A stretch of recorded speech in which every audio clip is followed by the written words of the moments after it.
day to all the listeners out there. Thank you for taking your time out to view this video. My name is Shakur Walker, and I'm both a writer and an artist, and love sharing my heart and life journey with you. So let's jump into the topic for today. Our scars can be lessons. I make that statement because it's always up to the person on how they will use their scars in life. Either the person will learn from them or they will die from them. Sometimes we feel that our bad choices in life cannot be used to give hope to someone else. And the beautiful thing about redemption is that I can bounce back. I am a true testimony of God putting my life in such a way that's orchestrating different events and circumstances for me to make a radical comeback from situations and bad choices that should have destroyed me in some way. So let me provide some encouragement for you on today. First, shame is overrated. Do not take offense to that statement, please don't. This is not to be as sensitive to people's life stories, but to open our eyes up to how similar all of our life stories are. To be shameful is to be quiet about a specific thing. It's to act as if you are just a unique case and that no one on planet Earth have gone through what you have. Now, I don't know if you heard this statement before, but there is nothing new under the sun. There is nothing new under the sun. Some of us have been tricked to believe that our shameful moments cannot be redeemed because no one that we know have experienced it. But if there's nothing new, no new sin committed, nothing you are experiencing is new, then we must realize that there's a way out. Shame is like this worn out song that we keep singing in the midst of hundreds and maybe thousands of other people singing the same exact song as you are everywhere else.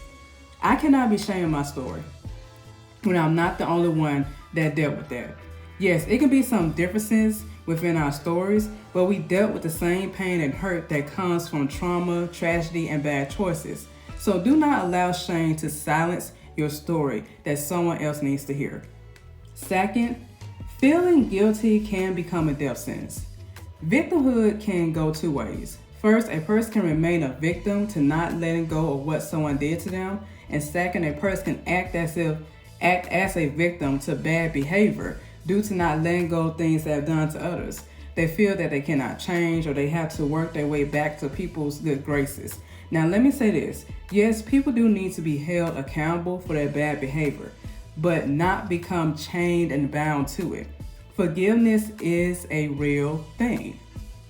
I cannot spend my life trying to explain to people why I'm not the old version of myself when Christ made me new. Sometimes we allow guilt to kill our future due to our refusal to move forward. Of course, I know that certain choices come with harsh consequences that results in broken friendships and relationships, but you can be redeemed. Feeling sorry for yourself is not going to give you the strength to move forward in life, but it's going to keep you bound to that same mistake. And lastly, third, become a teacher. Let's start looking at our mistakes as lessons. Got my words mixed up a little bit. So let me repeat that one more time.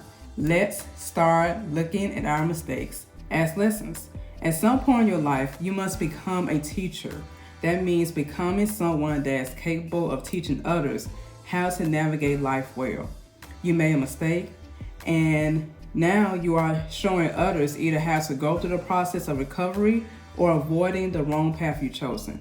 We cannot settle for being a group of people that always need someone to pass on the head, tell us it's going to be okay, or clean our wounds every day of our lives. But we have to mature into a group that know how to take a hit and get right back up. Now, of course, I believe we all need a community to hold us up when life starts to hit us.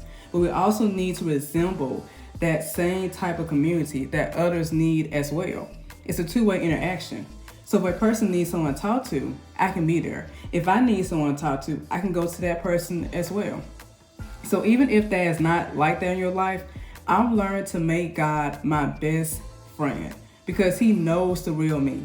He also knows how to put me back on my game so I can overcome the hurdles and obstacles in this life. And since it's not his will for us to do life alone, isolation is death. Remember that.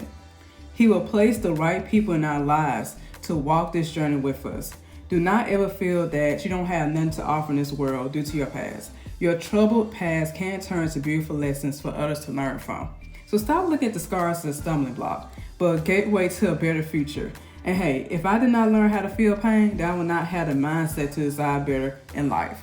So this is the end of our conversation for today. If you enjoyed this video or other content found on this channel, please subscribe and hit the notification bell to get notified each time I post. I am aiming to post weekly as I plan out some good content for you guys. So also drop a comment, share your thoughts. This is an open space, so feel free. I love good convos. Until next time, have a great day.